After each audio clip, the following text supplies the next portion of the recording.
All right. I am really excited to talk about this because it's something that I have had to kind of step into myself. What do you do when you feel like nothing's working? Not a fun subject, right?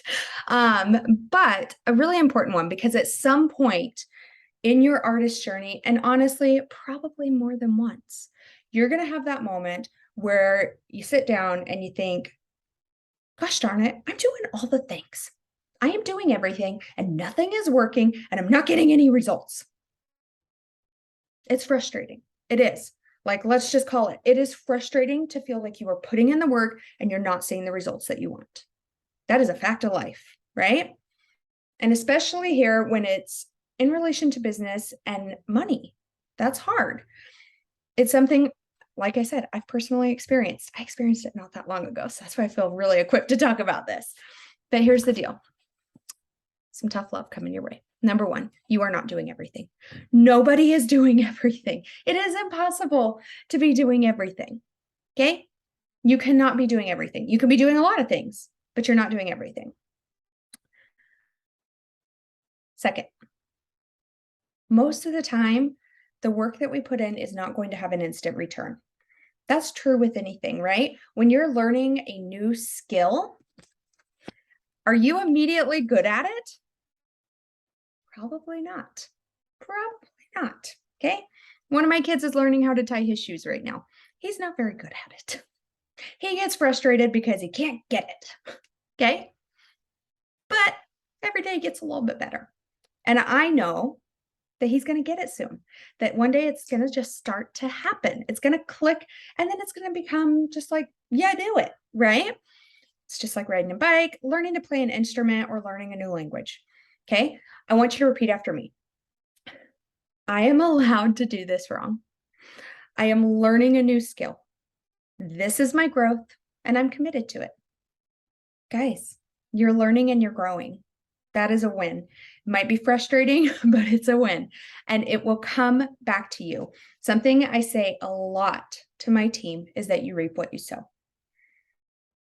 We have any farmers here, you're probably going to cringe because you're like, she is not a farmer and does not know what she's talking about. But the basic principle, guys, how often do we plant something and you don't see the results right away, right?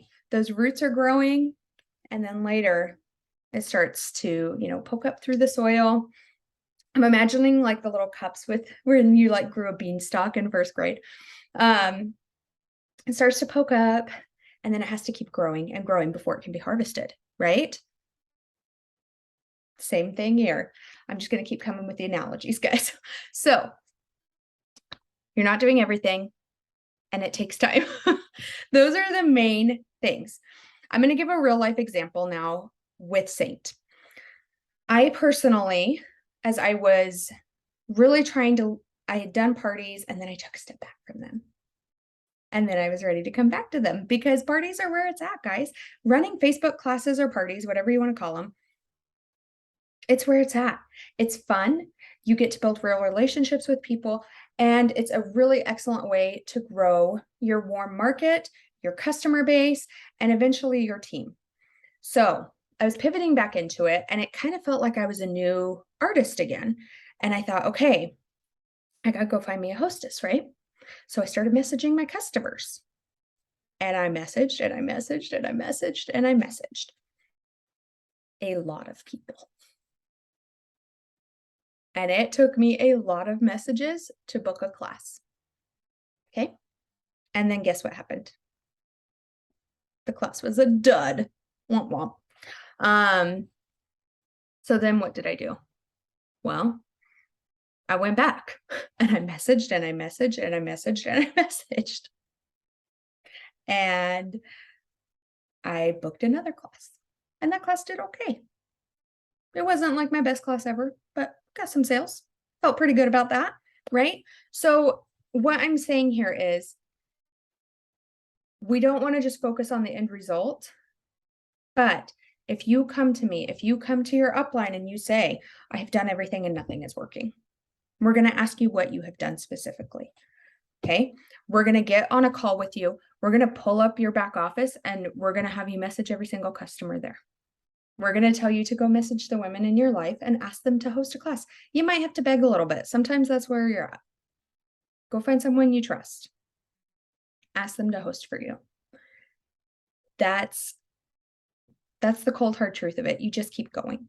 I know that that's scary, right? To keep going when you don't see the results, but I promise you those results will come.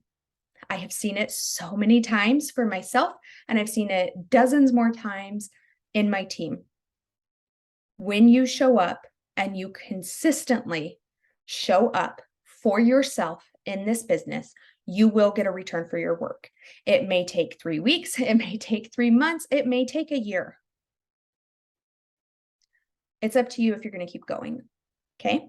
So my hope is that you will, that when you get frustrated, you'll reach out to your upline and express that frustration. Let her know where your mind's at so that she can help you get back on track. And we're not talking toxic positivity here, but it's good to have a safe person to go to, right? Maybe it's a sideline sister, your upline, whatever. Someone who can tangibly, I don't know if that's quite the right word I was looking for, but someone that can sit down with you and say, tell me what's going on. Let's see what we can tweak, because maybe there is just a little tweak we can do. Or maybe the answer truly is that sucks and you just got to keep going. Okay. Okay. Well, I hope that this was helpful. I hope you got something from this and that you feel a little bit better about where you're at and you feel ready to go out and keep going. All right. We'll see you guys later.